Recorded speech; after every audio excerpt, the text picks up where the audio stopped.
She has made me feel like I'm important and I can go at my own pace, and that's all you need sometimes when you're feeling like you got nobody. It was helpful to have somebody there kind of holding my hand and guiding me and letting me know this is kind of the normal. It felt like I was becoming a new mom, so it was very interesting and helpful, very, very helpful. You know, there was that self-conscious part of me, like, will I be accepted even though I'm not perfect? What I like the most is that she really listens. The support that she gives me is special because she does it with love, and it's just natural, you know. That's all I could say. It just feels like somebody that I've known since I was little. You know, I said to Jeanette, Jeanette, you're supposed to be with me for 5 years. Jeanette said, yeah, I know, I'm going to be with you guys for 5 years. That's when I said, well, I guess I can trust her. She's going to be with us for 5 years. Yo creo que quizás pasó como a la segunda visita o algo así, como que ya nos presentamos formalmente. Y luego ya creo que en la segunda visita estaba como todo más tranquilo, como muy, como que el ambiente era muy familiar, entonces yo me sentí muy cómoda. Felt like she cared for Sparrow too, and Sparrow really enjoyed it. Yeah, she knew when Gabby came we were going to be making something or learning something, and she'd instantly start digging through Gabby's bags to find out what activity we were going to do. Not only did we get the assistance with this program, but we also made a really good friend. I'm happy to call Gabby our friend. I think the relationship that we've built has been she's a part of the family.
The September 11th, 2023 Mendocino LAFCO meeting to order.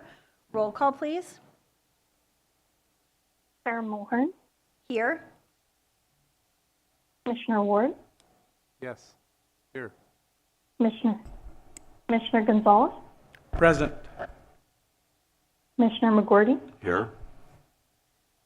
Commissioner Roden. You're muted, Mari. She's there, but she's muted. And Commissioner Horsley. Here. Commissioner Cole appears to be absent. Commissioner Winkle. me? Here. I can hear great today. Alternate Commissioner Kristen, Here. Alternate Commissioner Crane. Also appears to be present online, and Alternate Commissioner Hashtag appears.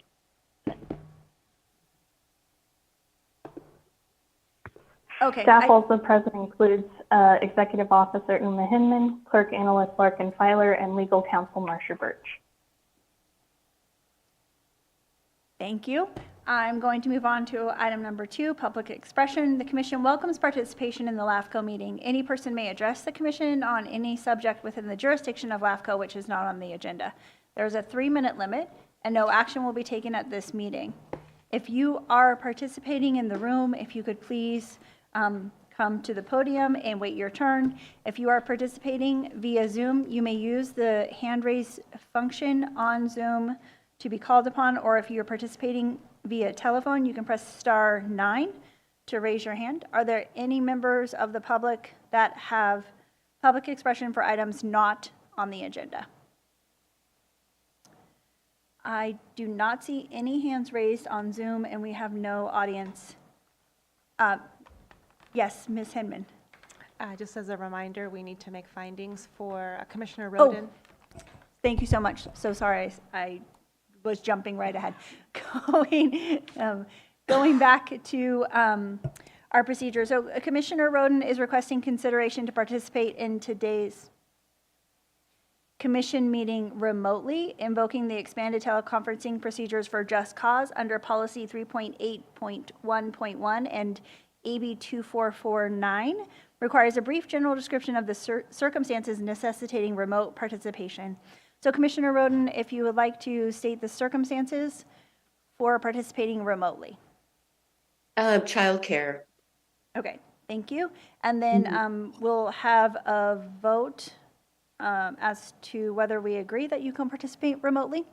So because we have all board members, we have enough board members present in the room to make a quorum, I'll just ask for ayes for Commissioner Roden to participate remotely.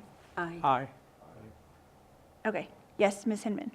Or am I skipping another step? Yes, I just wanted to note that since we are short our regular special district commissioner, we can go ahead and seat our alternate, Commissioner Kristen. Okay. Thank you. We'll just take a moment to transition seats.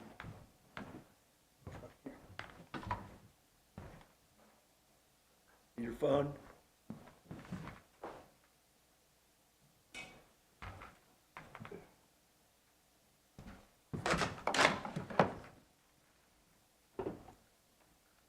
Okay, are we good to continue with public expression? Yes, thank you. Okay, thank you so much. I apologize about that.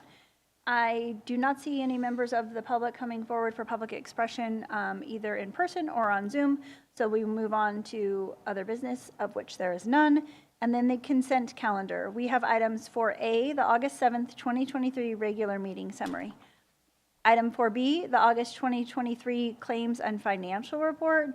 And item number 4C, an opposition letter for AB 399. And I would be looking for a motion to approve all of the items or questions on specific ones.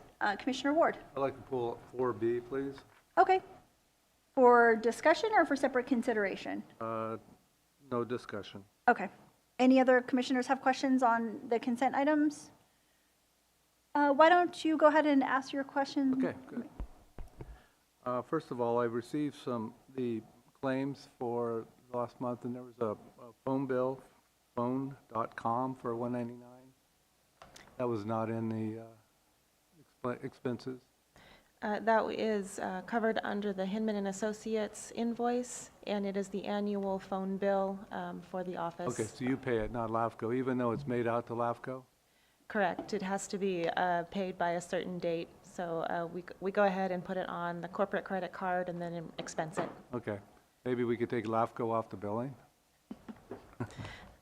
The second question was on the overhead for the City of Ukiah and the, I believe it was the other one that was Fort Bragg pre-application. there was $370 in overhead. That seems pretty high. All of our application processing is billed per our service rates that were adopted in early 2022. That is the overhead portion that goes back to LAFCO for offsetting overhead costs. Then what's that, is there a percentage? We have specific rates. It's $160 an hour service rate for the executive officer, and I think it's $125 an hour for the analyst. So after our billing, after we bill at our billing rates, that difference goes to the LAFCO coffers. Okay, so just for record, there was $602 charged to the city of Ukiah annexation, but yet they ended up paying $875. Is that about right? Yes. Okay. Now that $370, is that income to LAFCO? Yes. It doesn't show it as income above. We can go ahead and modify That would that. probably be easier to watch that, and we know what our income is. The next question is the money market account with West America Bank. It's 0.0, it's what, 0.7% on $130,000. Shouldn't we be getting a much better rate? That's something we can look into. We've had that account for, I believe, 4 or 5 years now. But that's something that we can look into. You know, savings accounts now are paying up to 2% or something. It seems like from a money market account, we should be getting a lot higher. Okay, I can check. If you want on me to that. help, I can check too, but I just noticed that on the bank statement that it's pretty darn low for the kind of money we have in there. The next question was the hours. We're getting billed now from Marsha Birch on a monthly rate of $900 a month. Is there any way we can put the type of hours that she puts in there? The billing didn't show any hours for the month. We actually have not received a bill from Marcia yet. The bill that is in here was the last billing for Scott Brown. So in the future, we can ask for a detailed Okay. breakout. So that $900 that we just paid doesn't have any hours attached to it as of yet? It did not, no. Okay. Right. And then on you did ask, last month I asked for a recap of the hours versus whatnot. Could you explain that to me, what the net result was? I tried reading it, but I don't understand how it came out. Did we end up better off? So we analyzed both last fiscal year and the previous fiscal year. Last fiscal year, we came out that we paid a little bit more than the hours used. The previous fiscal year, we paid less than the hours used. What was the net result? It was a couple of $1,000s. It was To our about, benefit? yes. Okay. Madam Chair, that's all I had. Thanks. Okay, thank you. Commissioner Horsley. Just going back to Marcia's contract, is there going to be a flat fee every month? No. Right, Excuse okay. me, no, it is an hourly fee. Thank you.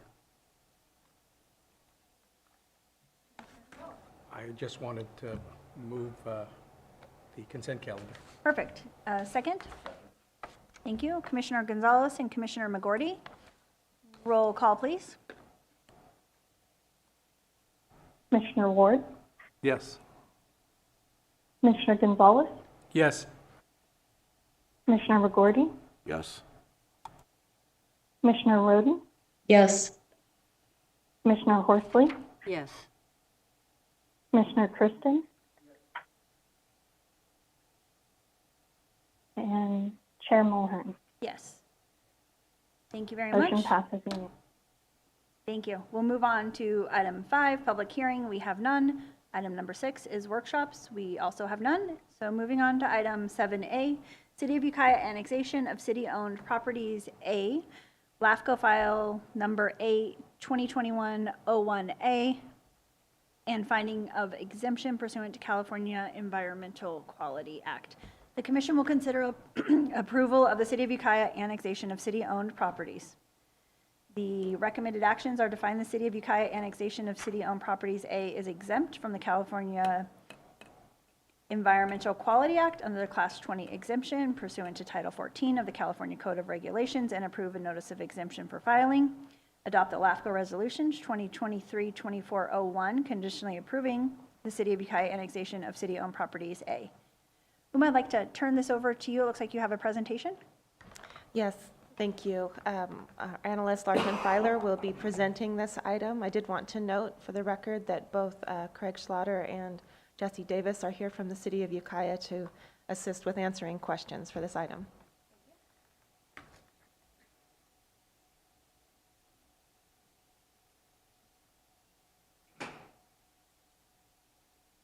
Sorry, my slide is not advancing. Here we go.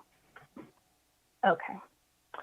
So the proposed annexation of the city-owned properties A includes 15 city-owned properties of 150 acres total.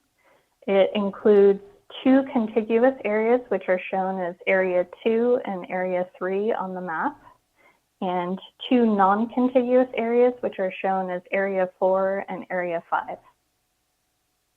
The municipal purposes for the city-owned properties include airports, wastewater, solid waste, and open space for conservation and natural resources and agriculture. The purpose of the proposed annexation is to align city land ownership and governmental controls and reduce tax burden. The Ukiah 2040 General Plan land use designation for the proposed annexation areas is public, and the city has pre-zoned these areas as public facilities, and there are 5 parcels in Area 4 that include an agricultural combining district. And all of these areas are consistent with the city's 2022 sphere of influence boundary. Annexation area number 2 includes 2 undeveloped parcels that are at the headwaters of Gibson Creek and are used as open space for natural resource conservation and featuring a remote spawning incubator. There is limited development potential in this area due to the size, slope, access, and topography. There are no public or urban services provided to this area. And the proposal includes a waiver for an unincorporated island, including 4 acres of residential private property, which is appropriate because Area 2 is an important watershed asset and is not compatible with urban development. In addition, the residential island cannot be annexed to another city or incorporated as a new city itself. And annexation area 3 includes 3 parcels developed with airport hangars and adjacent to the Ukiah Municipal Airport. This area receives urban services. In addition, the Ukiah South by Southwest Disadvantaged Unincorporated Community, or DUC, of 586 parcels and 286 acres total is located directly south of this area.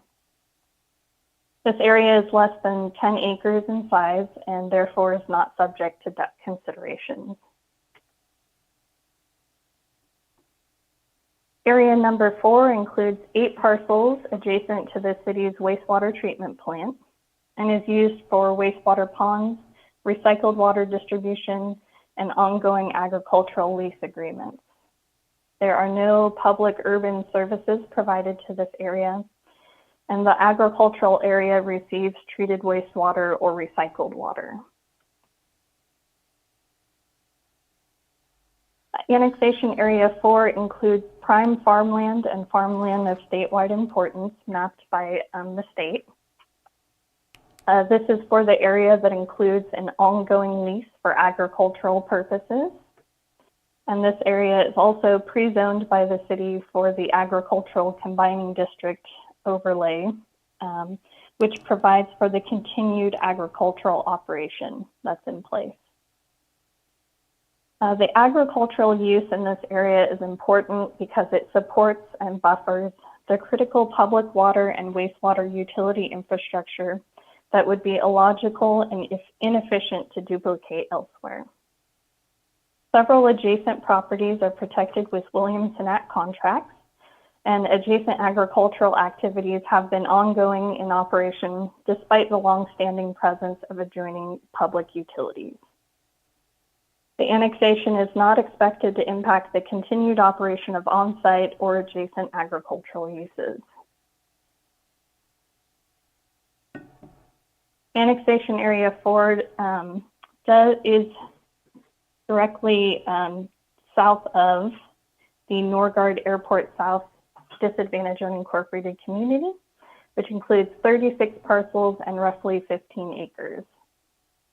Normally, adjacent ducts are included in the proposed annexation or separately.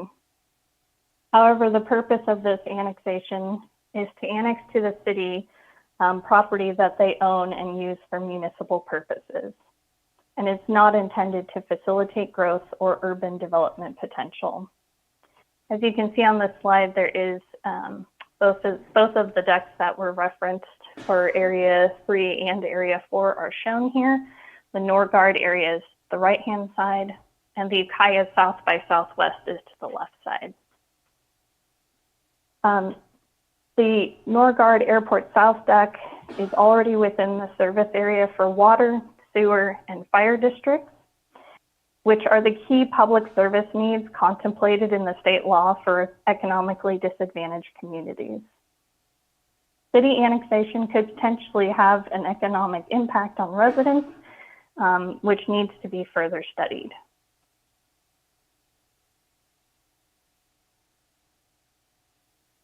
And Annexation Area 5 includes 2 parcels adjacent to the city wastewater treatment plant used for wastewater storage in ponds and solid waste disposal and transfer station. The utility land has no urban services, and the transfer station does receive urban services at this time. No conversion of agriculture is expected because farmland is not present on site. And several adjacent properties are protected with Williamson Act contracts, and adjacent agricultural activities have been in ongoing operation despite the long-standing presence of adjoining public utilities and industrial uses.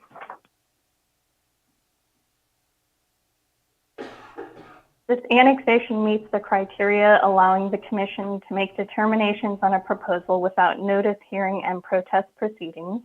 This annexation is uninhabited and has 100% landowner consent. No written demand for notice and hearing was received from potentially affected agencies. So a notice public hearing is not required for the Commission to consider the proposed annexation. And no public comments have been received to date. Class 20 exemption, the CEQA Class 20 exemption applies to changes in organization of local government agencies that do not change the geographical area in which previously existing powers are exercised. This applies because no new development, changes in use, expansion of existing uses, or new or expanded provision of public services are proposed or anticipated post-annexation because the city-owned properties are already developed, improved with public utilities, or proposed for continued open space use. A correction was distributed after the packet was released last week, and this includes Resolution Condition of Approval 2B being changed to the 8th whereas statement as shown here on the slide. This allows for an adjusted time frame for the city to propose annexation of the Norgard Airport South duct, since Commission of Approval of an annexation can be overturned by a majority protest of voters and or landowners. So it's critical to allow the city sufficient time for robust community outreach and in preparing for application submittal. So at this time, staff recommends the conditions, which are the recommendations that are shown on page 23 of the packet, and that includes the finding of exemption under the Class 20 CEQA exemption and approving the notice of exemption for filing, and adopting the resolution approving the city-owned properties A which includes the 15 parcels listed here. And that concludes my presentation. I'm happy to answer questions. Thank you. I will take questions from the board. Some of the questions may be for the city of Ukiah. So after all of the board members ask their questions, if there are any that our LAFCO staff can answer, and of course, just in general, we'll be inviting the city of Ukiah up to talk about the annexation and answer any questions. So I'll start with Commissioner Horsley. Thank you. I do have 3 questions for the city. Go ahead and just ask them. Okay. And then I'll get all the questions. All right. The areas that are being annexed, what about the electric services? Is that going to continue to be PG&E? Also, did you have any ag land within the city boundaries before this annexation? And also, could I get a little better feel of what Area 2 is? And was that land that the city owned previously, or did the city receive that or buy it from somebody else? And also the disadvantaged unincorporated community of Norgard, since there's no advantage to being annexed or to the property being annexed, I'm just wondering why there's a requirement for you to look into that further for Norgard. I didn't understand that. And finally, there was a sentence that said on page 31, the proposal will result in roughly less property tax, 21,000, for non-school local agencies. So are the school agencies still going to be receiving property tax from those areas? I think that was a mix of questions for our LAFCO staff as well as the city.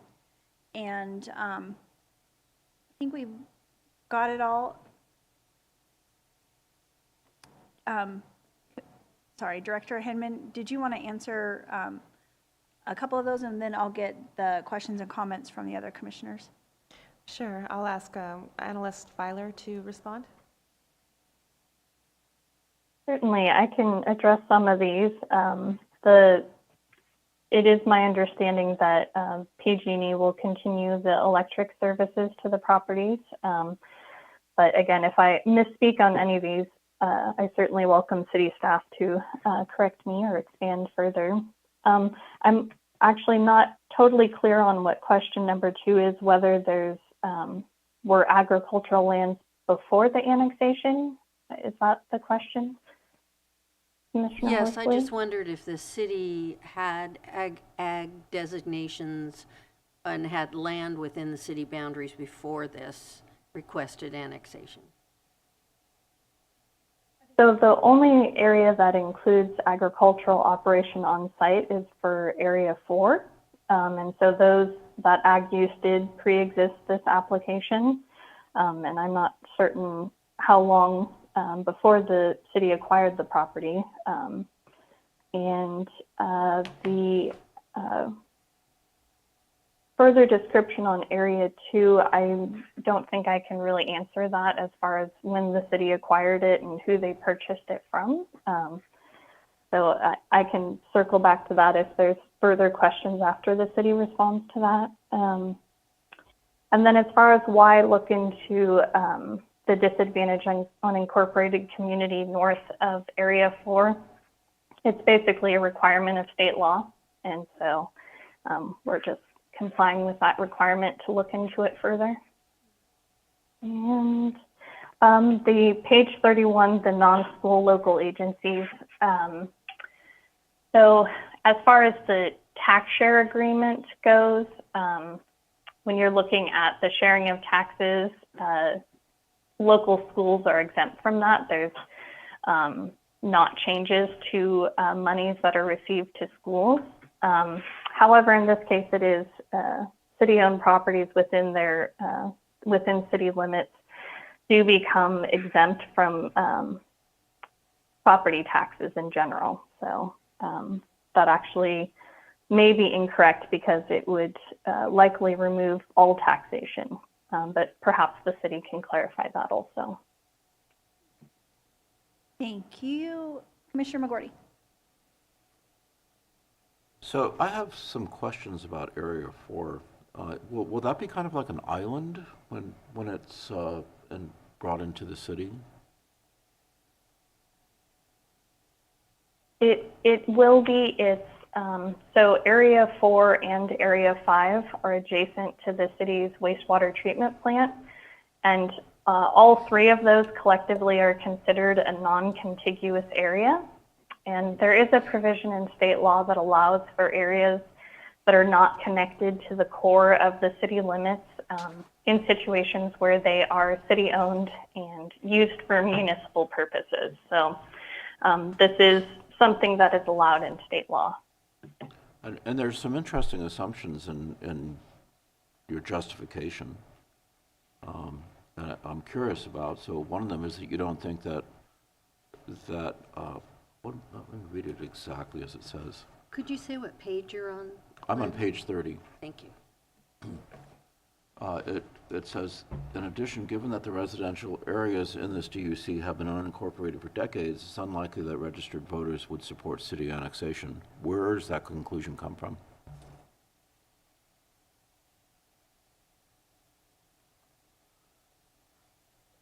Again, this is why the disadvantaged unincorporated community needs further analysis because it's really, that's kind of a general notion. Oftentimes, areas that are, unincorporated for a long period of time are not interested in being incorporated. But, since there has not been outreach to the specific community, it's unknown what the level of interest is. So. And there's another assumption in here which I find curious, that you say that given that the Norgard Airport South DUC is located within the service areas for water, sewer, and fire districts, which are the only public services contemplated, this economically disadvantaged area is not anticipated to benefit from city annexation at this time because incorporation could potentially have an adverse economic impact on the residents. And what exactly is that adverse economic impact? Well, again, this is, this entire aspect of inclusion of the Norgard Airport South area into the city needs quite a bit more study. It really is beyond the scope of this proposed annexation. But, again, in general, when you're looking to annex areas that are already receiving urban type services or are within the service area of those service providers, there can be the potential for services or other components of land use and regulation to potentially be more costly if incorporated. But again, that is a very broad generalization that would actually need to be studied for this particular area. Well, I'm curious about that because I know the county doesn't do a great job maintaining roads. If that was part of the city of Ukiah, wouldn't road maintenance be better in the DUC? I don't think that analyst Filer can answer that specifically. I think that's probably a good question for the city of Ukiah, and I know that they've contemplated some of these things and what the future of that duct might look like. So I think we can leave that for the city to answer that. Thank you. Yeah, I'd like to know the answer because I just want, it looks like on the surface that the city of Ukiah is kind of saying we'd rather not take this on and have this part of our city. And from the point of view of a supervisor whose district is adjacent to that, I kind of feel like urban use should be pretty much inside the city whenever possible, and because the county's just not set up very well to deal with things like that, and it seems like some of the services that they would get in terms of police and police protection especially might be better. But this is getting a little off topic, but since it's in the report, it's something that caught my eye, and I just wanted to hear a little bit more about what the perspective of the city is on that. And last question on Area 4 is that what specifically does the city of Ukiah plan on using it for? Okay, thank you. Commissioner Ward and then Commissioner Gonzalez. Yeah, Madam Chair, I would like just to hear from the city of Ukiah first and possibly ask questions if I could. Okay, Commissioner Gonzalez.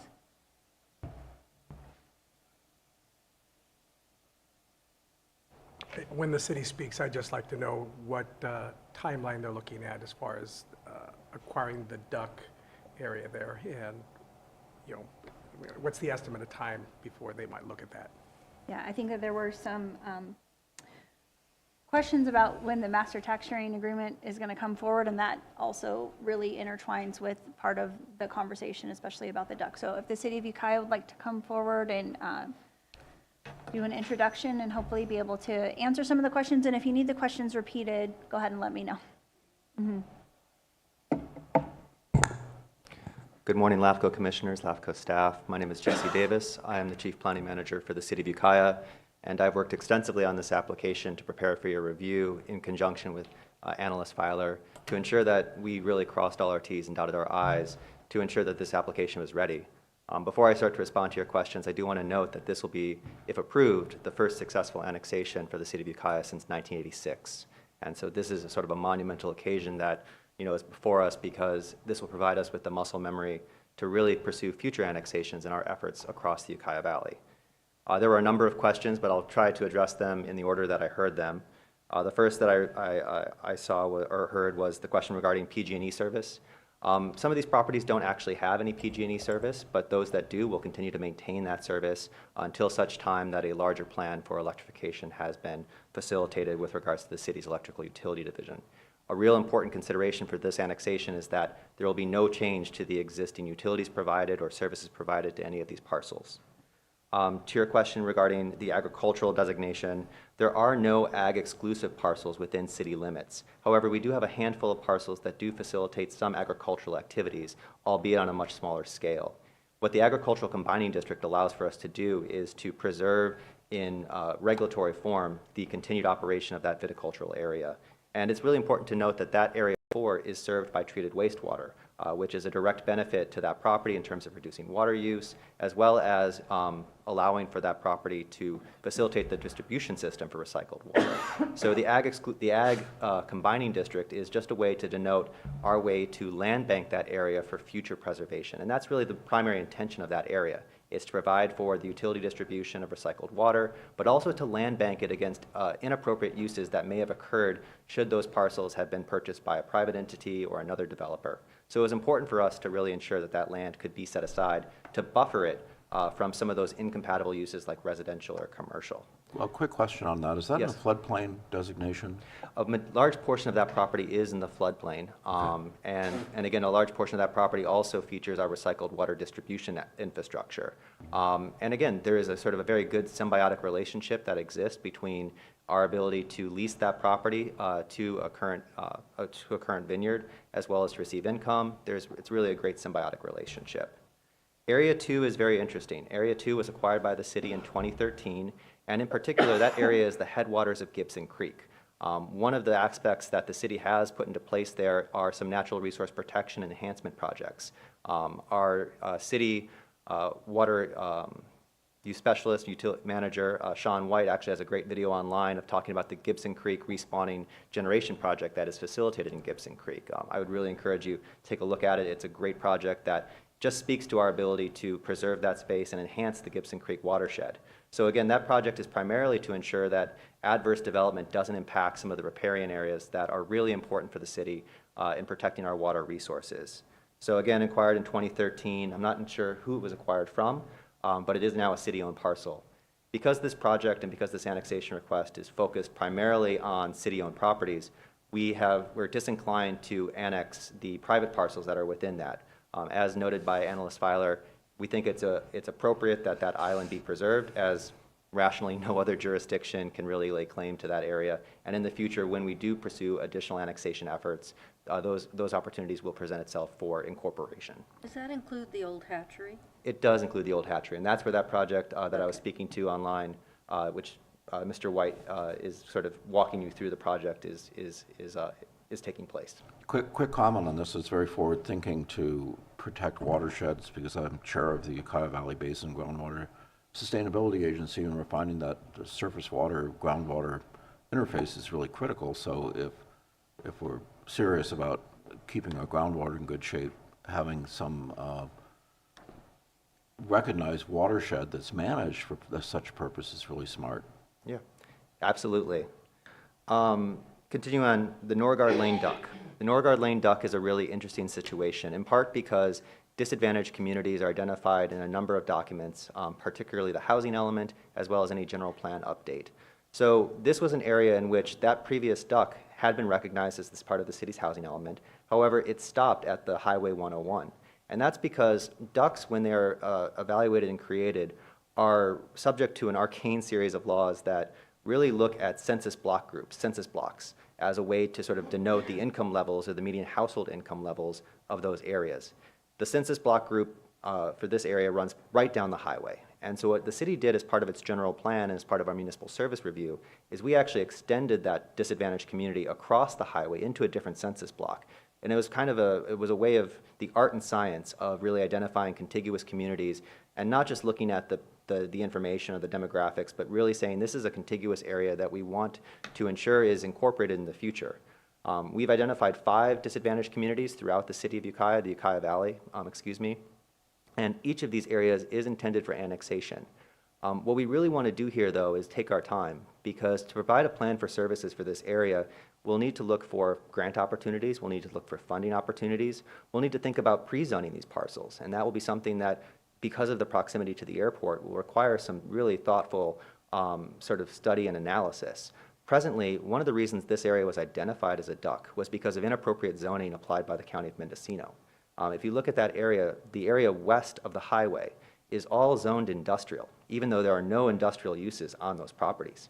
That industrial zoning designation really demurs development that might be appropriate and makes those residential units non-conforming. The other side of the highway, all of those units are zoned agricultural. The agricultural zoning designation, while it does allow for residential uses, is also inappropriate. So when we move forward to actually pursue a plan for services and to identify what that community is going to look like, we're going to need to think very, very long and very studiously about what the appropriate zoning designation will be, given its proximity to the airport. We're also going to want to think about how we improve Norgard Lane. Road maintenance, as you noted, Supervisor McGorty, is something that takes time and takes money to really do right. And so there's a lot of great money out there right now from the federal government and the state of California to really connect these divided communities, especially those that are bifurcated by highways. So we're going to avail ourselves of some grant opportunities and put together a plan for services that will help to potentially improve those roads and also improve the private access lanes that are associated with those community. There's also opportunities for park development. There's opportunities to really integrate that neighborhood in a way that really meets a lot of the social justice and equity goals that the city has. So part of our reasoning here is that we don't want to rush into this. We don't want to facilitate an annexation or pre-application before we're really ready to sort of address a lot of those questions that I just outlined in terms of pre-zoning, in terms of road improvements, in terms of recreational assets that can be provided in that area of the Ukiah Valley. And that's really why we're fully committed to annexing these disadvantaged communities, because it does make sense that the city is in a position to provide better services and provide a better quality of life. It's just at this time, we don't want to rush into that. Do I understand, too, that there's some significant groundwater contamination underneath Norgard Lane? There are a number of issues associated with that area, and flooding is also another really critical issue. To the executive officer's point about the districts and what ducks actually analyze in terms of fire, water, and services, that's absolutely correct. There are other aspects too, like stormwater management. If you look at Norgard Lane, there are no curbs, there's no stormwater infrastructure, and flooding has been exacerbated primarily by the embankment created by the Highway 101. So you have an area where we're going to have to think more studiously about how we provide stormwater infrastructure in that area. So there's the stormwater issues that are present there, there's the inappropriate zoning that's applied there, there's the industrial zoning designation and the airport noise issues that are there. So in many respects, it does meet those considerations for a disadvantaged community.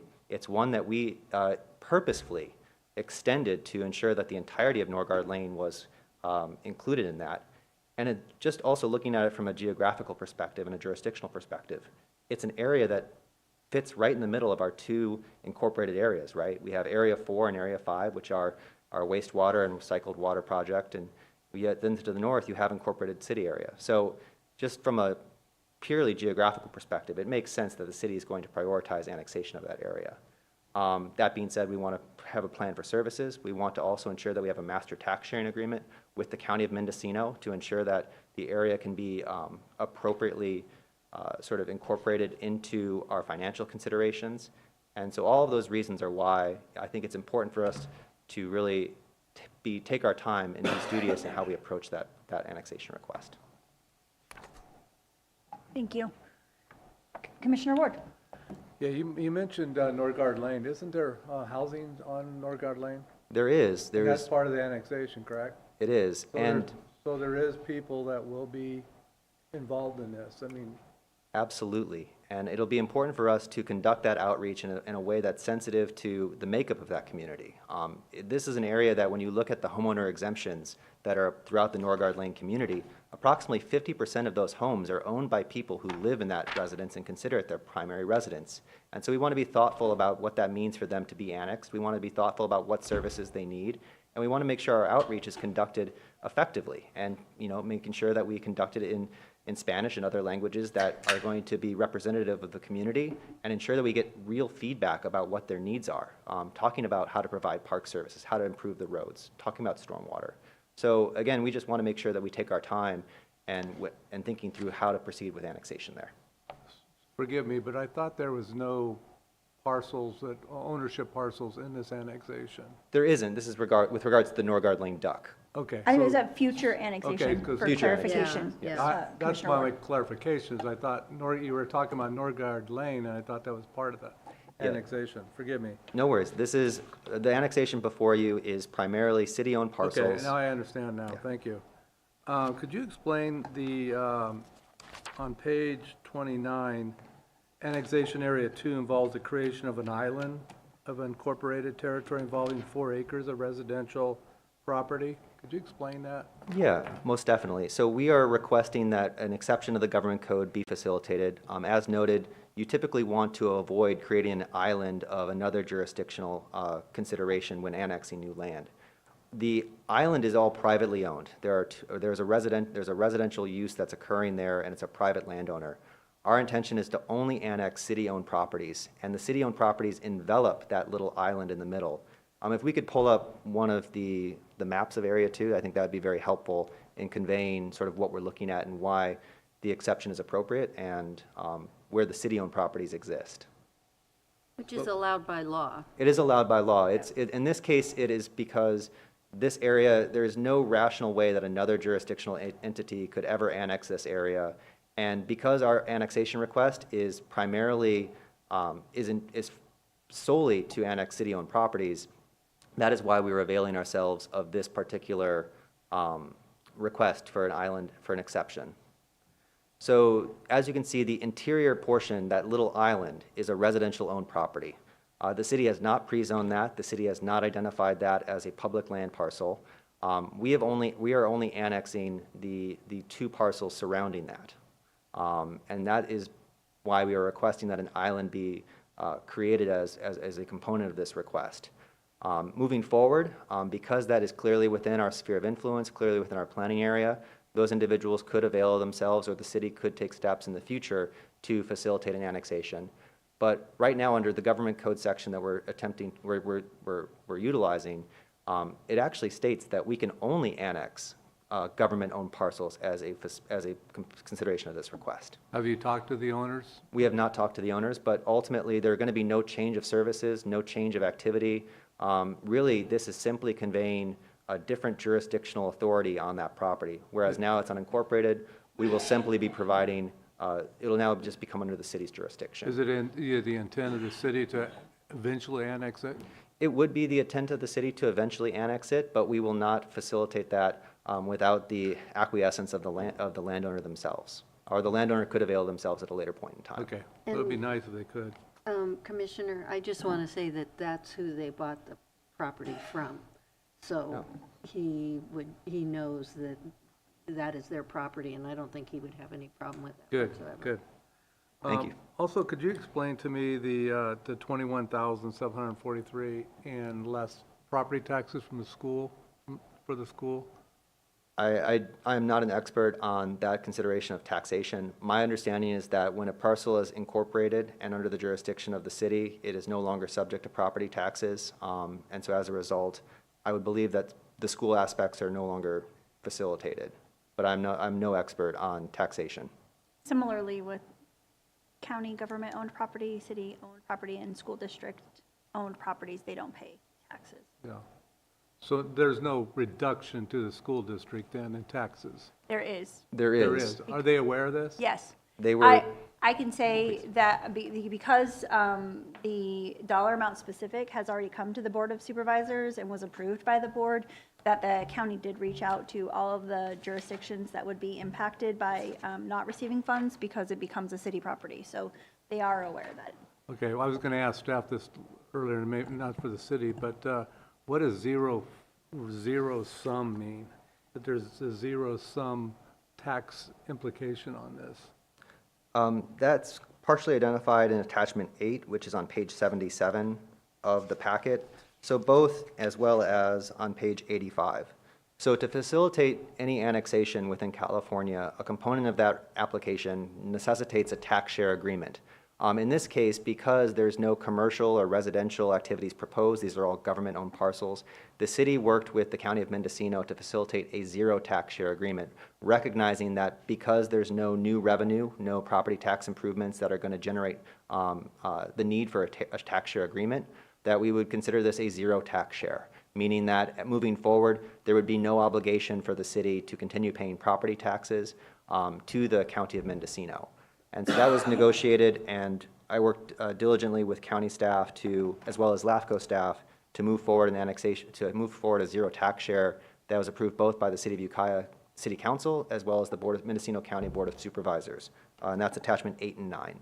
So this will reduce the city's tax liability? This will reduce the city's tax burden, correct? How much? Based on the assessor, clerk recorder, which I think that's page 80, isn't it? page 80, thank you so much. I just don't want to give you the wrong answer, the wrong number. Approximately $62,966. And I will note that that was conducted in 2021, September 22nd, 2021. Okay. So it reduces the cities, so who, the county is the one that's eating it? That's one way of putting it. Ultimately, I would argue that these are city-owned parcels that provide services to individuals across the valley. Well, and the description. Somebody's getting somebody's losing out here. The description of the entities that would have a reduced taxes on page 81. And so there are, I don't know, maybe 10 or so agencies that would be reduced by a small sum. That is correct. So why did this tax sharing agreement take so long? If there's a lot of taxes going back from forth here, why can't we get other jobs done? This is not the quote-unquote tax sharing agreement. I'm not going to bring it up now. I'll bring it up later. It just frustrates me. I understand I mentioned before the meeting, I was working on a doodle poll to schedule another meeting early October, and the city and the county are trying to work, cities and the county are trying to work diligently to come to a master tax sharing agreement. I was under the impression that this whole thing was going to happen there's no tax implications at all, and now there are. I'm not sure what you mean. There's school district taxes, there's the reduction to the city in taxes. In the annexation? In the annexation. I thought this was just no changes at all in the tax structure. But we were contacted and agreed to it, so. Who was? Sanitation district. Well, I'm talking about these tax sharing agreements for our other projects. Yeah, well, this is just specific to this project. Okay. This is an extremely specific agreement to this particular annexation, because in this case, these are all city-owned properties within the unincorporated area, and subsequently, when they are annexed, city-owned properties, the city does not pay property taxes on parcels that they own and operate for public benefit. And so this is a consideration that's specific to this application. It's why, again, we didn't want to integrate privately owned parcels or other considerations into this annexation request. It was solely focused on incorporating the city-owned properties that are within the unincorporated area and already working or serving a public benefit.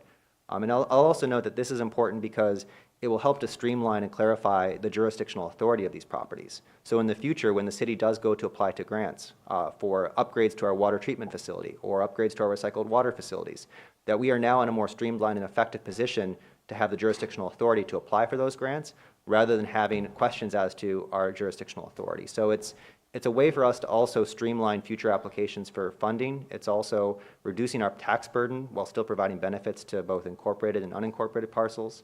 And those are some of the primary aspects that, really, I think are the things that we accomplished by facilitating this request. And I appreciate all that, and I am reading through this, it looks like a no-brainer. I don't know why it didn't happen 10 years ago. I wasn't here. Doesn't matter. Jerry, go ahead. Jesse, in keeping with some of your explanation, I don't want to beat a dead horse, so to speak, on the duck, considering Norgod. Any idea, just speculation as to when you would be annexing that? And I know that that's not part of this project. I'm just curious if there's a timeline maybe that you guys have. And I know that there are other considerations, so I wouldn't hold you to it.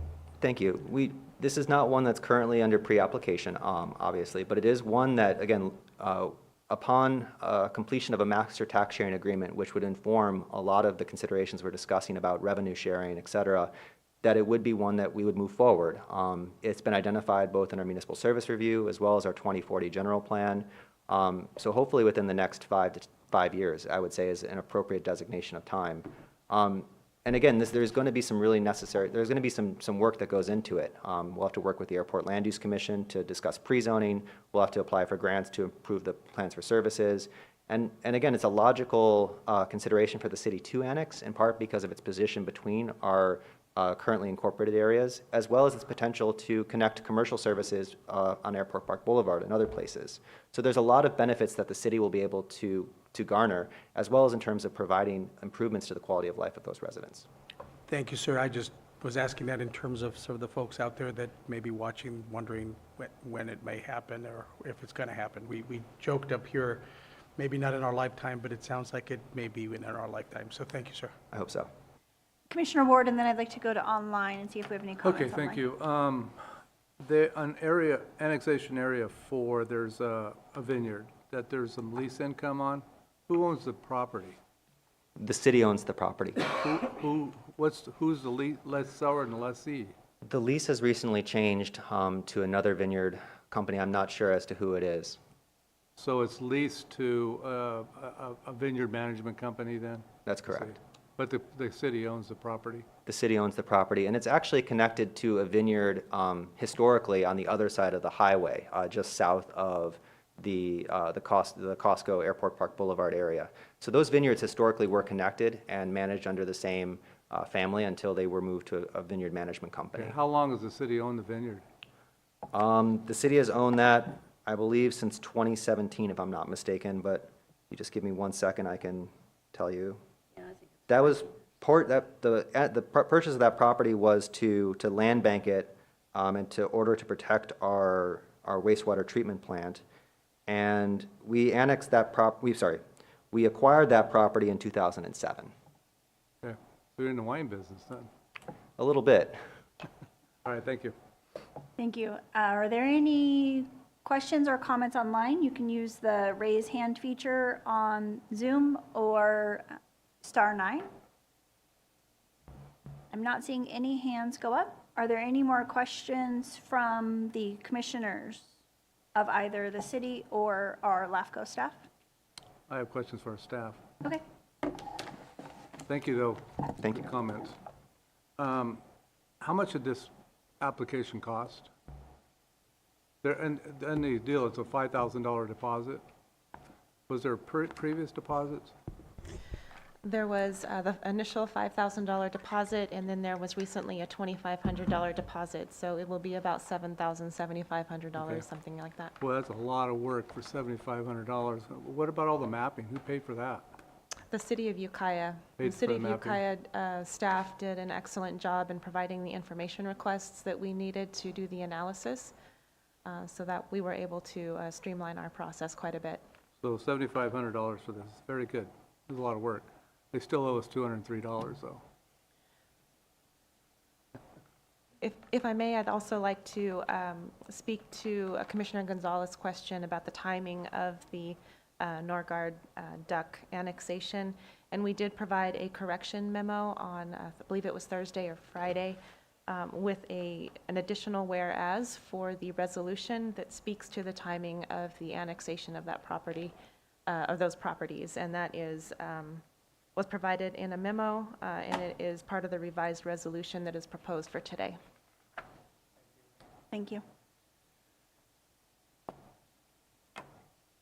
Are there any members of the board that would like to make a motion to approve items? Is there anything on?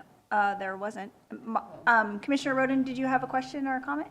Yeah, I'll just say that it was really a beautiful application and really interesting maps, and I appreciate all the work that went into putting this together.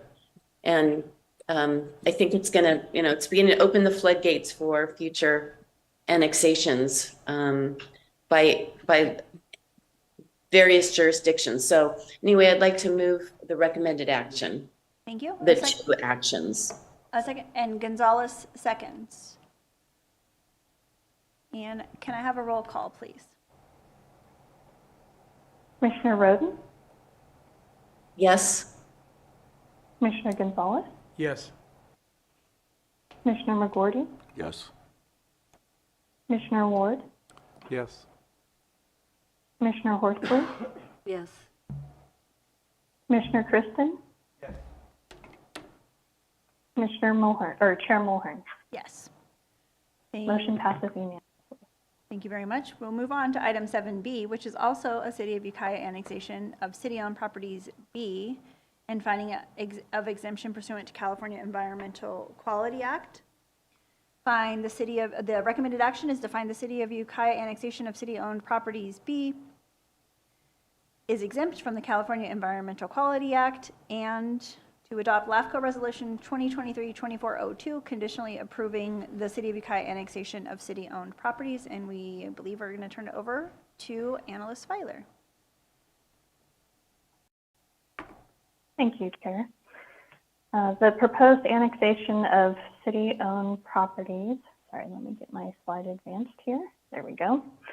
The proposed annexation of city-owned properties B includes one city-owned property of 300 acres, and it is one non-contiguous area shown as Area 1 here in the map. The municipal purpose is open space for conservation. The purpose of the proposed annexation is to align city land ownership and governmental controls and to reduce tax burdens. The Ukiah 2040 General Plan land use designation for this area is public, and the city has pre-zoned this area as public facilities. In addition, the proposed annexation is consistent with the city's 2022 sphere of influence boundary. So annexation area 1 is again one parcel of open space for conservation and continued post-closure monitoring and maintaining of the former Beachy Hills landfill.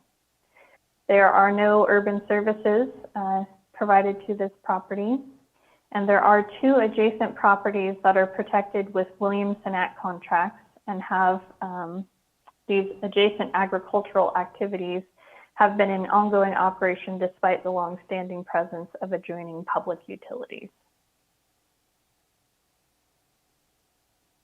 A notice public hearing is not required for the Commission to consider the proposed annexation, and no public comments have been received to date. And the Class 20 CEQA exemption applies because there is no proposed change to the existing land uses or public services post-annexation. And at this time, staff recommends that the Commission find the City of Ukiah annexation of city-owned properties B is exempt from CEQA under the Class 20 exemption pursuant to Title 14 of the California Code of Regulations, Section 15320, and approve the notice of exemption for filing, and adopt LAFCO Resolution 2023-2402, conditionally approving the City of Ukiah annexation of city-owned properties B, file number A 2021-01B for APN 178-13001. And these recommendations are on page 98 of the packet. And I'm happy to answer any questions. Thank you. Just for clarification, the tax implications were considered for both of these projects together. Is that correct? That is correct. Thank you. Commissioner McGorty. So I'm curious, this is a landfill essentially is in the process of being closed, is that correct? Yes. So how do you figure there's no environmental impact in a CEQA exempt? Because that's a pretty major disturbed area with a lot of implications of things that need to be managed and controlled in terms of water quality and other impacts.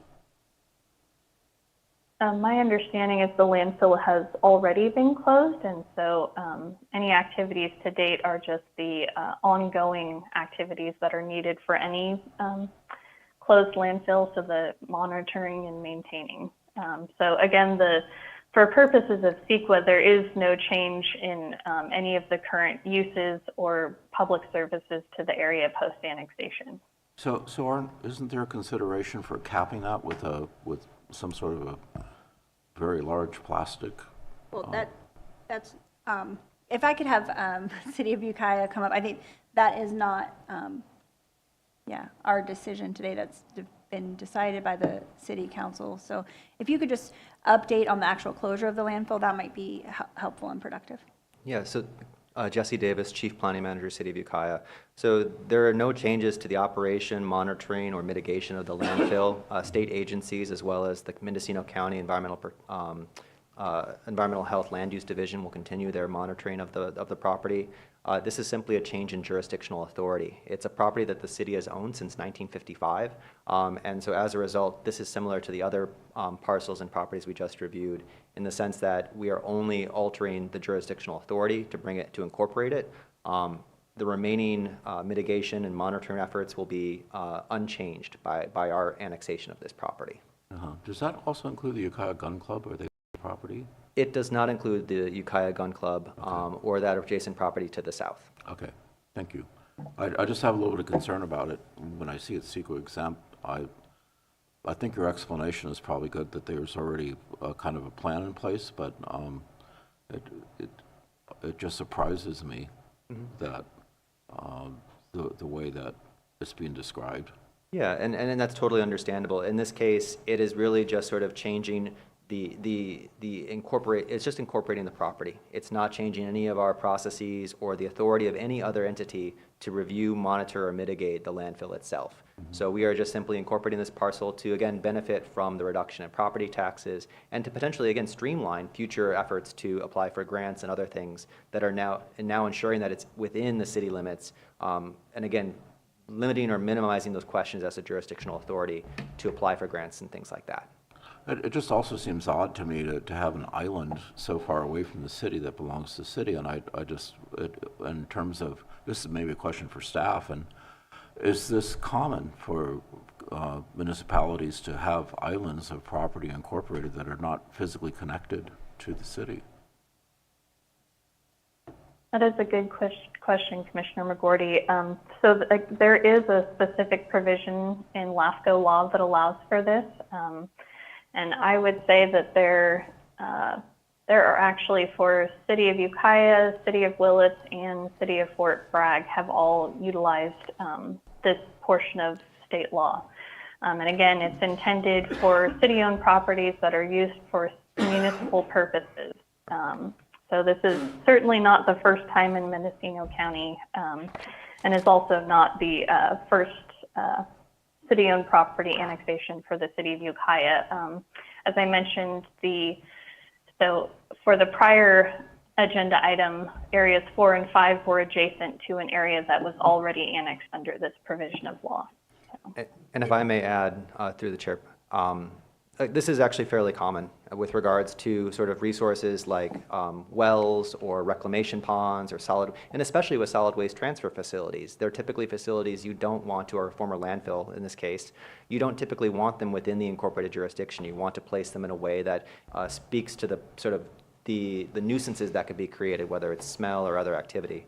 This is something where it's fairly common, not just here in Mendocino County, but across the state, and it's a fairly common also across the United States with regards to trying to separate these land uses or obtain, for example, water resources from an area where they might be disconnected from the city. So in this case, LAFCO law does allow for situations like this where there is a municipal purpose and a public benefit that comes from the annexation. On page 99, it gives a good detail on that. Thank you. Commissioner Ward, did you have additional questions? Or? Yeah, I was going to bring up the CEQA issue because my direction was you're monitoring the landfill for the next 30 years, or you're in a 30-year program. So there's some things that could develop 10 years from now that could create a hazardous situation. For instance, the one in Willits, after years of closure, had lots of issues with it. So I was concerned about that from a CEQA standpoint. And that's absolutely correct, but I think it's important to remember that the city is still responsible for that, as we are the landowner of that property. I was just talking about from a CEQA exemption standpoint. So, okay. So, Commissioner, Madam Chair, may I? This is Marcia. I just want to address the CEQA exemption so that because it sounds like there's a little bit of discomfort with it because of the existing sort of environmental condition. And that is a baseline condition. So, and the decision that you're making today, the question is whether or not this discretionary action that you're taking today will create any change from that baseline condition. And I think as you heard from the city, it's just a jurisdictional authority change, and they're already the owner of the property. So the decision that you're making today isn't going to have an environmental impact, if you will. So if the city already owns it, why do we have to annex it? So they don't have to pay property tax on it. Okay. So they have jurisdictional Okay. control, so they could, I'm assuming, police it in whatever ways, meet city ordinances, et cetera. Yeah, They're paying property taxes now to the county? Correct. On that property as well. And so again, it's to reduce our tax burden, but it's also to allow for us to have to streamline the jurisdictional authority. So that again, if we want to apply for grants, if we want to facilitate improvements, while we still have that ability to do that today, it just kind of cleans that sort of gray area as to. Yeah, you've already received grants. We have, and we'll, and it just, when going through that grant process. So it's a tax thing. It's primarily a tax Let's get down to the bottom, this tax. Commissioner Gonzalez. Yeah, Jesse, and I totally get it because once it's part of the city and you apply for a grant, it could be that 20 years from now you want to turn it into a park, because I've seen some landfills turned into parks eventually if everything goes the way they're going. So not that that's what you're going with, but I totally think it's a good idea. Thank you. Okay, I'm not seeing it. Is there another question? Yeah, just a question. So right now I get neighbors calling me concerned about it. So from now on, they can go directly to you, correct? They could have the whole time. They could have the whole time. It's a city. It's you a want city. the gun club too? Yep. So. Okay. Thank you. Yes. Commissioner Christensen.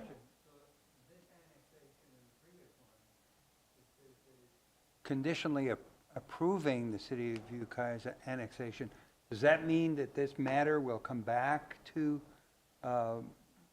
LAFCO in the future, or does this mean that they need to fulfill a certain number of steps?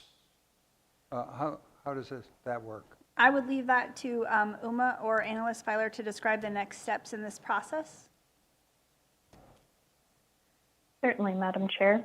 So conditionally, the conditions that apply to this resolution are very minimal. Essentially, it just is indicating the geographic area and the geographic description that are attached to the resolution as defining the area proposed for annexation.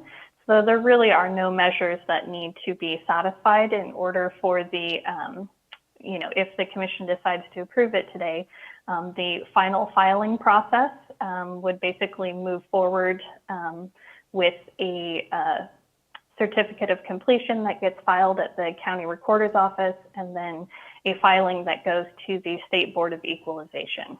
So they're really, again, it's, all applications are conditionally approved at least for the requirements of the defined scope according to the map and the geographic description. Thank you. Appreciate the explanation. You're welcome. Thank you. So I don't see any hands raised online, so I'd be looking for a motion on item 7B, and that would be the recommended actions 1 and 2. So move. Gonzalez seconds.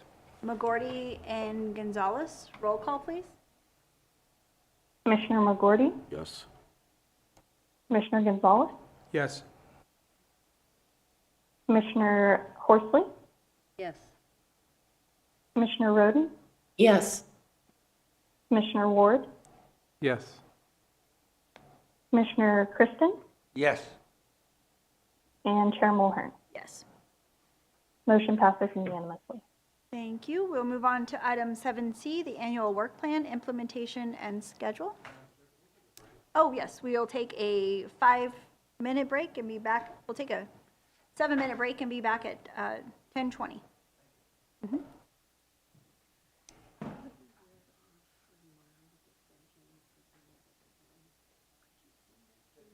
A book on how to raise a kid. We come from like a lot of family history of, you know, drugs, violence, alcoholism, so we didn't want our daughter to experience any of that.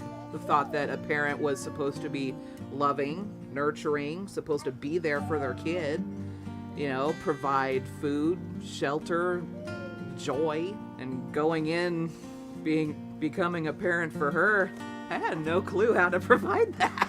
Cómo pensar educarla, ajá, cómo educar a un hijo y porque pues nosotros nunca, es la primera vez que íbamos a ser padres.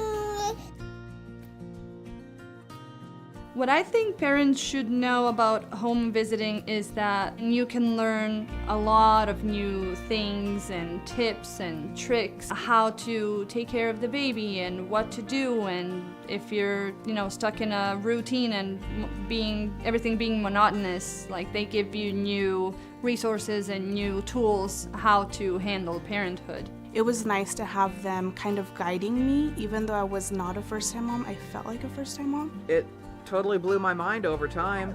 So much information that I had no idea about.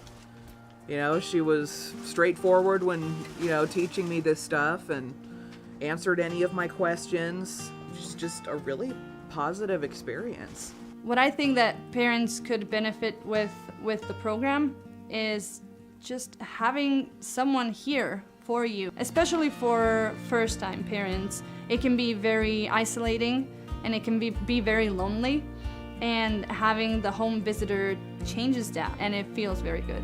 For me, having a home visitor is like having a second mom there. A lot has changed. I'm definitely more knowledgeable taking care of her, and I know that anytime I need advice or help from somebody, I can just call her. It's just that little positive nudge to, hey, I'm noticing something, you know, let's find a way how to change it. And she's like, you know what, Amanda, let's pick you up, dust you off, and let's go over to, you know, see about either getting your driver's license or seeing about, you know, going to college, see if we can start something for you. It's totally worth it. Like, even if you're on the fence at first, you don't feel like having a stranger coming in your house and teaching you about your little one, do it anyway. You know, you get the help that you need. You get professional advice on things you may not know about your child. The fact that the program has no fees or anything, it's all totally free, is fantastic.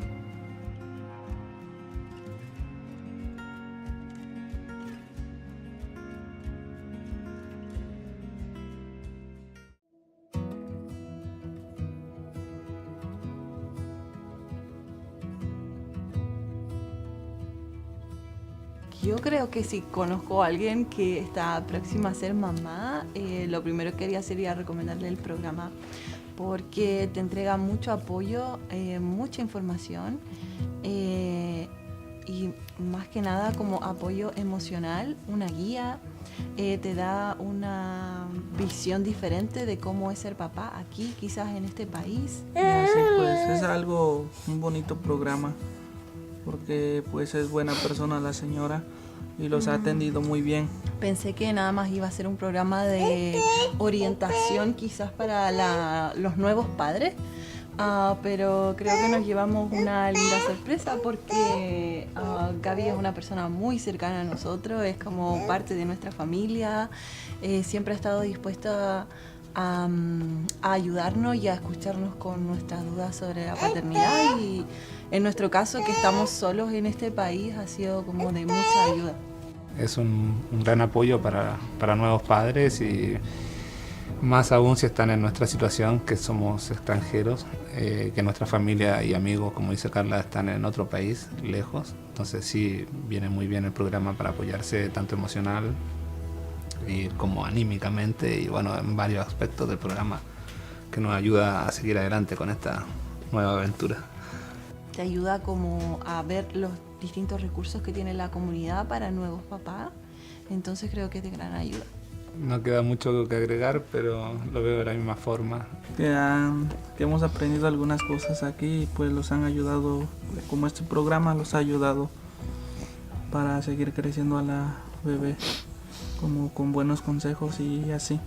Sí, y creo que también ha sido muy importante el tema de apoyarnos con el libro y saber qué actividades hacer con Máximo de acuerdo a su edad, cómo estimularlo, cómo cuidarlo de los peligros de la casa, como cosas que uno como papá nuevo no conoce, claro. Pues a mí me gustaría que lo siguiéramos visitando aquí en la biblioteca de Covelo.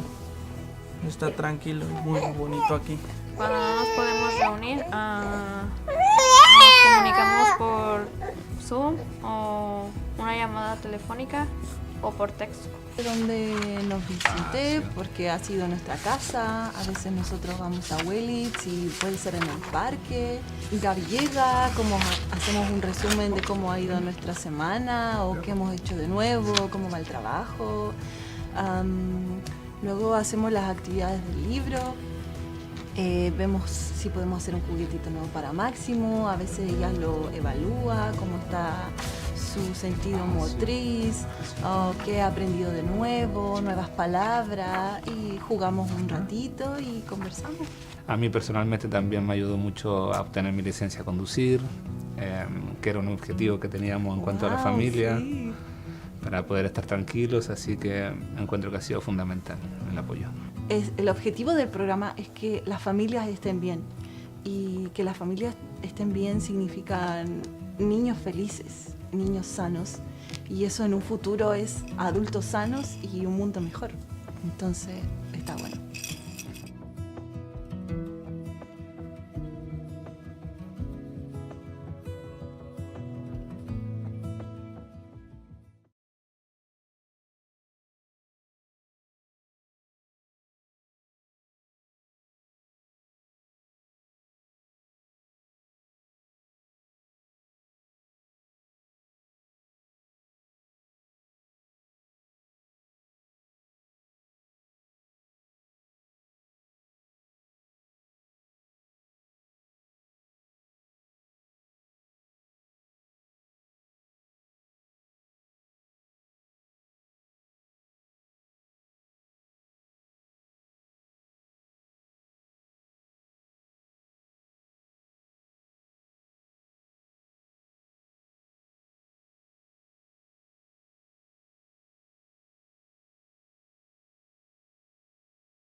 We are on item 7C, annual work plan implementation and schedule. Thank Director you, Hanneman. Madam Chair. This starts on page 150 of your agenda packet. The work plan represents the annual schedule of municipal service review and sphere of influence updates. Select next slide, please. Which are state mandated studies that are intended to occur every 5 years as needed. We have a local policy that specifies the regular review of those agencies providing municipal services, which are defined as water, sewer, fire, and police. Around 2012, in order to catch up on overdue studies, the Commission directed a first round of studies be completed for all agencies as quickly as possible, which due to staff capacity and budget necessitated more abbreviated studies at that time.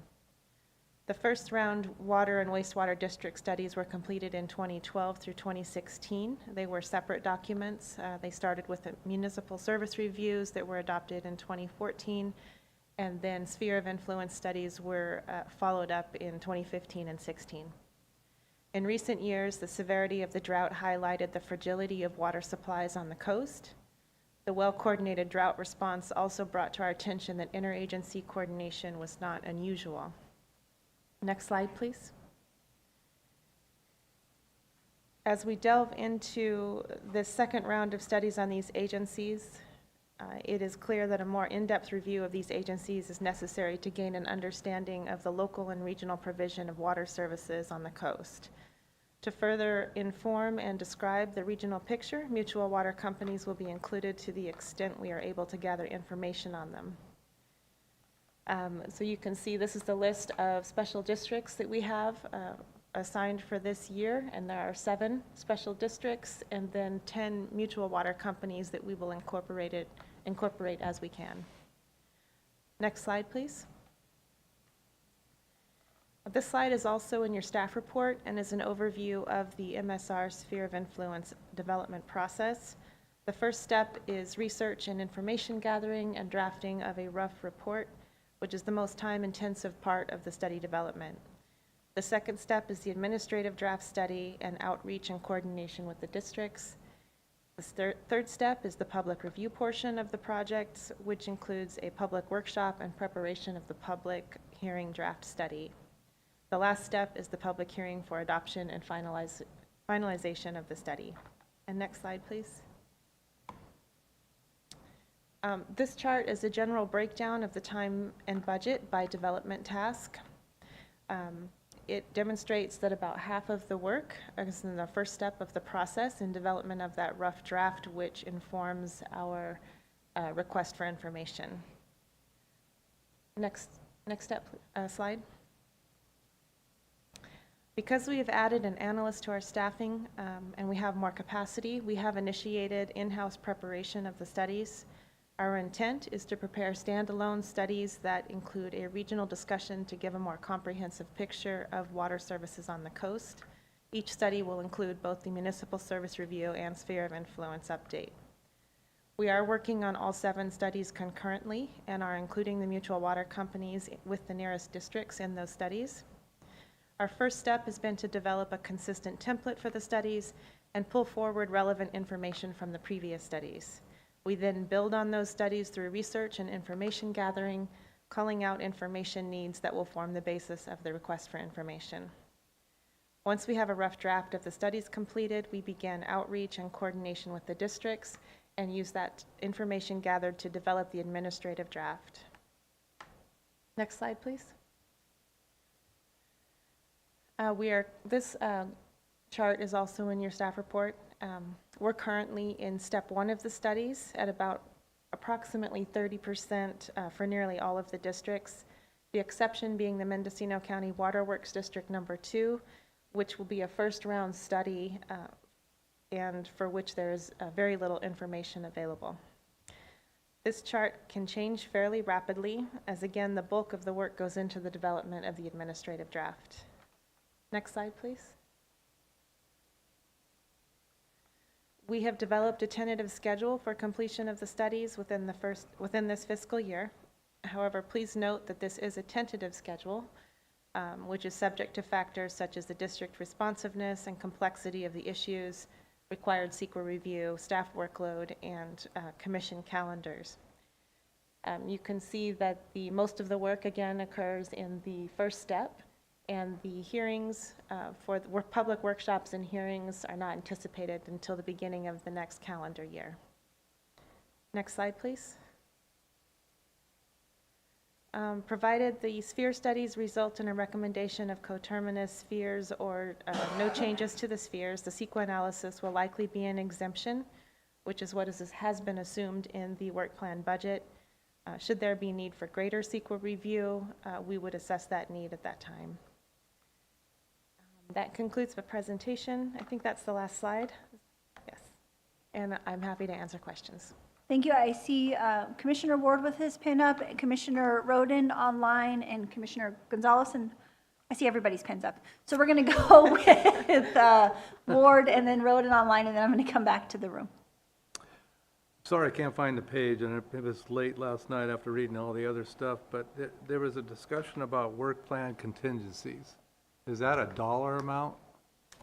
In our annual budget, we did include a work plan contingency, which has, I believe, approximately $30,000 in it. How much was it? I believe it's $30,000, $30,000. something around that. And that's to be used, it rolls over year to year, and it's to be used for changes to the work plan scope. So this work plan only includes, this year, it only includes the water and sewer districts. So do you anticipate using that contingency fund? I don't believe we will need to dip into that at this time unless there is something that comes up in the preparation of these studies.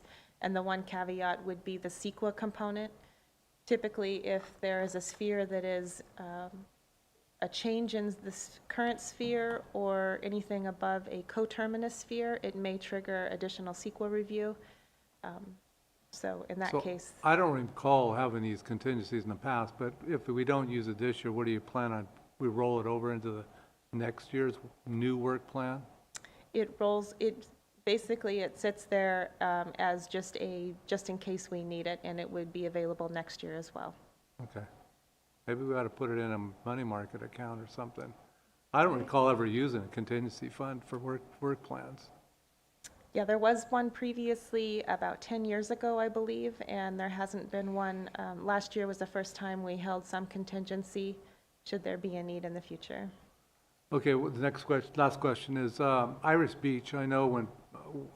Do you know the date when we concluded the MSR for the last water districts? It was 15, 16, but you know the date? I don't have I could look it up. Because I have the reports, I'm sure still, but I recall there were some issues with Irish Beach that we needed to come back after a few years to discuss again. And I just wanted to bring that to your attention. I don't know what it is. I can look back in my files and see, but I didn't know the date, and I didn't want to go through a bunch of binders, so. Yeah, thank you. We do review the determinations and the follow-up items that were included in the previous MSR and sphere update. Something about a property owner had some wells or something. I don't recall exactly, but it was an issue that we went around and around on for a couple of meetings. Okay, thank you for that. Okay, that's all I have. Thank you. Commissioner Roden.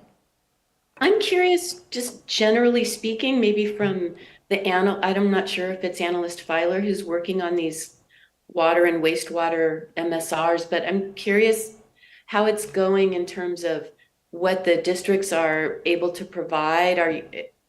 Are they providing as much information as we're looking for? Have they been easy to correspond with? I'm just a general, how's it going? Thank you for that question. Well, these are very small districts, as you are aware. Both analysts, Filer and our new analyst, Spencer Richard, are working on these. We haven't completed outreach to the majority of the districts yet, as we are developing and culling as much information as we can to front load that request for information process. We've found that to be much more helpful than just a large questionnaire that is sent to the districts, which seem to overwhelm staff often. So we have started the outreach to 2 of the agencies who have not been responsive to date. So that will be something to consider and something that we will keep the commission updated on as far as the timing of these studies as we move forward.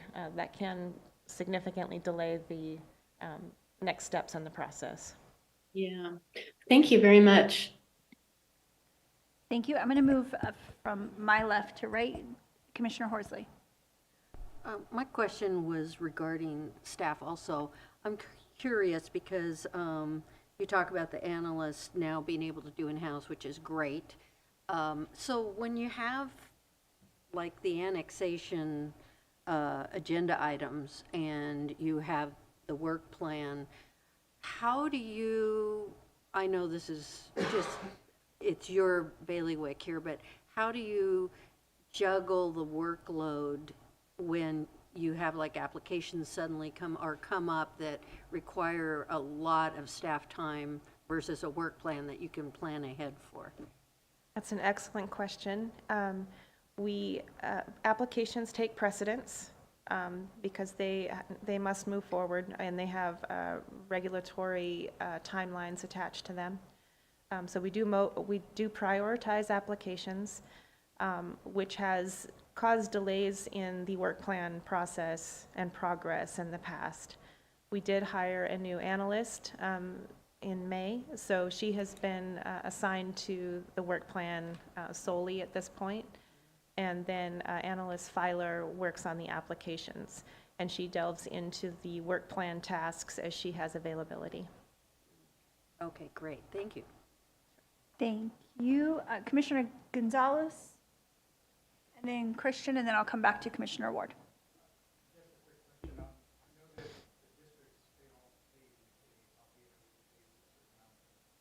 Water companies don't.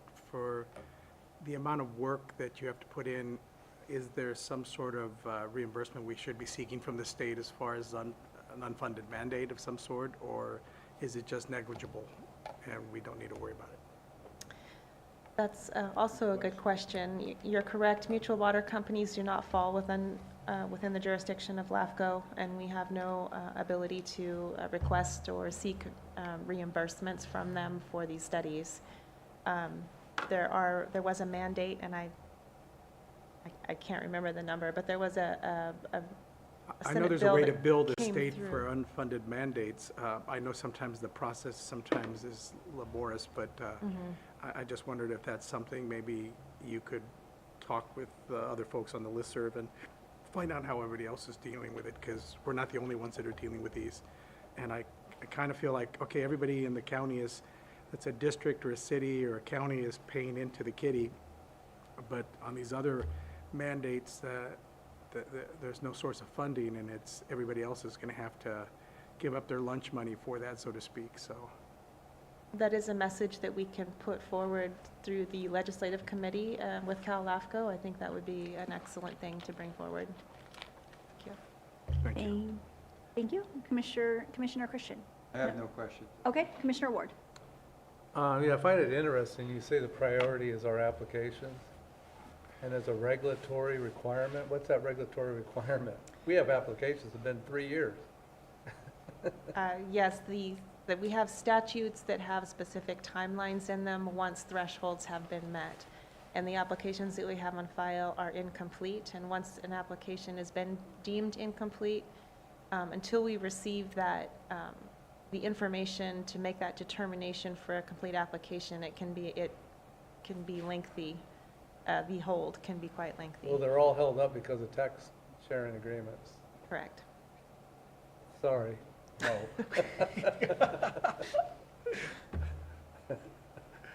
I just found it interesting. Thank you for your comments, Commissioner Ward. Are there any other questions or comments from the commissioners about the work plan? Thank you. Thank you. Did you have anything else that you wanted to add, Director Hinman? Not at this time, no. Okay, we will move on to item 7D, Commissioner Terms, Recruitments, and Elections. This is an informational update regarding terms and recruitment of the alternate public member for 24-27. Yes, thank you. This starts on page 155 of your agenda packet, and there's a summary of terms included. The alternate county term is up at the end of the year, and will be appointed by the County Board of Supervisors in January. The alternate public member is currently Commissioner Winkle, and his term is also up at the end of this year. We typically begin the announcement of the upcoming vacancy in September and will accept applications until the end of October. The commission may do interviews, which are optional, during the November regular meeting with appointment made in December. So the process and schedule are included in your packet on page 156. Thank you. Does anyone have questions regarding recruitment? I don't see any hands up, and I don't see any hands raised online. We can move to item 7E, CALAFCO Business and Selection of Voting Delegates. Thank you. As a reminder, the CALAFCO conference will be held in Monterey on October 18th to 20th.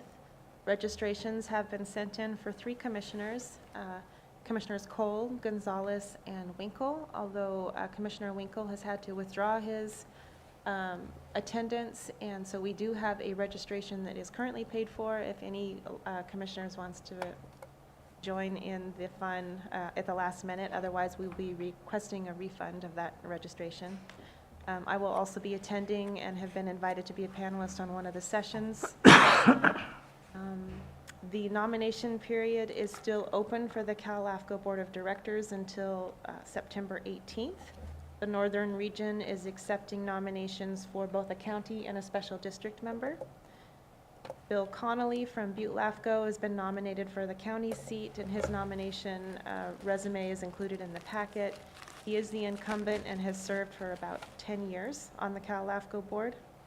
Also, Nevada LAFCO has announced they will be nominating Commissioner Ricky Heck, who is a special district member from Nevada Irrigation District. So this is an informational item as well as an opportunity to nominate a county or special district member for the CALAFCO board.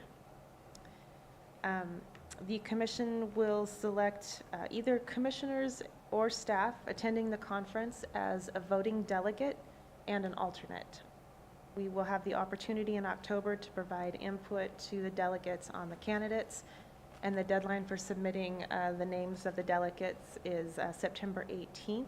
So staff is recommending that the chair invite motions for the voting and alternate delegates.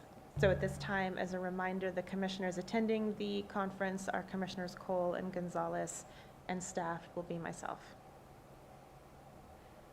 Commissioner Ward? I would recommend Commissioner Gonzalez be our person to... Voting delegate? Okay. Is there a second? We have a second. Ward and Horsley? There are no members of the public. I don't see any hands raised online. Is there a third member of the commission that would like to attend, or shall we request a refund?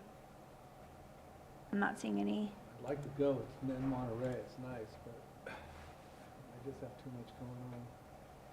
I think. Should retire. Yeah. I think that we can request a refund. It's coming. May we have a roll call vote on the nomination, please? Commissioner Ward? Yes. Commissioner Horsley? Yes. Commissioner McGordy? Yes. Commissioner Roden? Yes. Commissioner Gonzalez? Yes, and thank you. Commissioner Kristen? Yes. And Chair Mulhern. Yes. Motion passes unanimously. Thank you. No cola. Okay, so we will move on to, did you have another question? It's often a good idea to appoint select an alternate because if we don't have a name on the list, then no one can vote from our LAFCO. So Commissioner Cole or sometimes the executive officer can be named as an alternate just in case Commissioner Gonzalez oversleeps. I wanted to nominate our executive officer because Commissioner Cole isn't here today to say whether she wants to do it. Okay. As the alternate. Do I have a second for the alternate? I'll second it. Okay. We have Gonzalez and Ward. Are there any questions or comments? Seeing none, roll call, please. Commissioner McGordy? Yes. Commissioner Roden? Yes. Commissioner Ward? Yes. Commissioner Gonzalez? Yes. Commissioner Horsley, Yes. Commissioner Kristen, Yes. and Chair Mulhern. Yes. Motion passes unanimously. Great. Thank you, everyone, for that. Okay, we are going to move on to item 8, and that is information and report items. We'll start with 8A, the work plan, current and future proposals. Director Hinman? Thank you. This item starts on page 174 of your agenda packet. This will be brief since we went through the work plan updates in depth earlier today. All applications on file are pending tax share agreements, with the exception, of course, that the ones that were approved today. Once again, as a reminder, the tax share negotiations are a process conducted by the county assessor, the auditor, and the county executive office and board of supervisors. Agreements must be adopted by resolution by both the county and the applicant agency before LAFCO may proceed with scheduling the proposal for public hearing. For the Anderson Valley CSD application to annex their sphere of influence, a tax rate area analysis has been provided, and we are working with the district and the auditor controller to better understand the data analysis and to move that forward. Again, we've already covered the work plan update, so I won't go over that, but if there's any questions, I'm happy to answer. Does anybody have questions on the work plan? Commissioner Ward? Yeah, the city of Fort Bragg on the annexation of the rec district, is that the property on Highway 20? Yes. This will be property off of Highway 20. It's a pre-application request at this time, and that will be another city-owned property annexation request when it comes through. Okay. That was my location for a transfer station, coastal transfer station. Apparently it ain't gonna work. Thanks. Okay, I'm not seeing any other questions. Moving on to item 8B. No correspondence to note. Okay, and 8C. We covered most of this CalAFCO stuff already, but just to let you know, the AB 399 that we will be sending an opposition letter to was passed by the Senate, I believe, late last week. So the next step is, I'm not quite clear on these legislative things. The next step is to go to the Assembly Local Government Committee for committee hearing. They did drop the urgency clause. But this legislation is proposed to override a portion of the CKH process and San Diego LAFCO's decision in the detachment of 2 water agencies from the San Diego Water Authority. So the special legislation seeks to require a second election to be held through across the entirety of the Water Authority voters area. So that is not consistent with the CKH, which focuses the process on the voters within the area proposed for detachment. So that's a brief summary of that, and that's something that we can follow and maybe bring back later for an informational update. Commissioner Roden, do you have a question or comment on that? Yeah, I had sent an email about this to UMA suggesting that we have an agenda item on what happened here in San Diego with the detachment of these water districts, just for us to, as an educational experience for us, that UMA could explain what happened and what the conflicts were and how it's being resolved. I think that would be really interesting. So if we have a light agenda coming up, maybe that could be considered. Okay, thank you. And I don't have anything further for CalAFCO. Okay, 8D, your executive officer's report. I have a couple of items to share. With the last Munis report that I think we have May, we discovered that 3 agencies had not paid their apportionments for last fiscal year. So we worked with the auditor's office to follow up on those and can confirm that all have now paid for last fiscal year. Staff has also been responding to various inquiries the past month, mainly from public interest in receiving municipal water and sewer from the city of Fort Bragg. We also have had some inquiries from the Palo Verde Fire Company, which is a volunteer fire department that is based in southeastern Humboldt County and has a response area that extends down into Mendocino County, east and north of the Bell Springs area. They are interested in receiving recognition similar to Whale Gulch Fire Company, which is also a bi-county response agency located north of Westport. Both of these agencies are dispatched from Humboldt County, and I was able to refer them to our Fire Chiefs Association for further consideration in that process. And that's all I have. What are they looking for?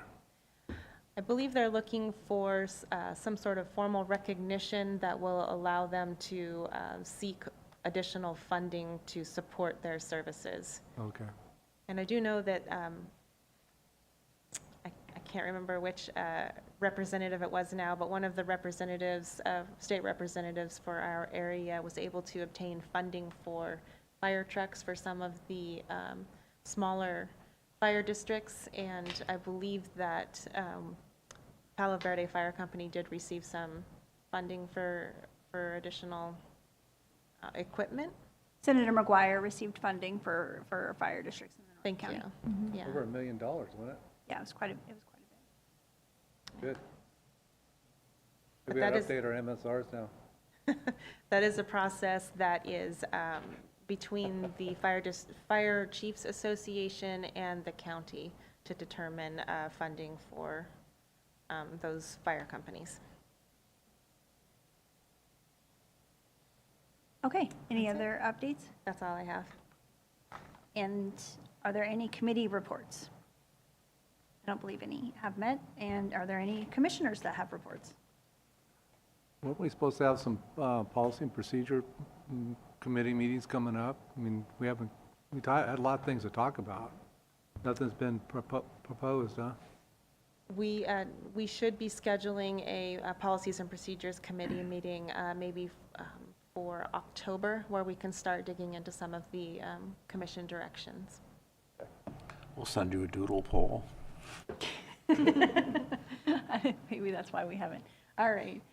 Commissioner Horsley. Yeah, I just finished reading the Policies and Procedures Manual, and I found a couple things that looks like, I'm assuming, should I let you know of those couple of things that I saw that didn't seem to be up to date, or? Please do. Maybe, Yes. okay. We'll put you on the committee. Yeah. Okay. All right. Thank you. I think that with that, we can adjourn. Have a lovely day. Give yourselves a pat on the back for finishing City of Ukiah annexation. Proclamation at the 9/11 thing in Willis. Oh, good, good. Figure. Well, good seeing you. Take care. See you later.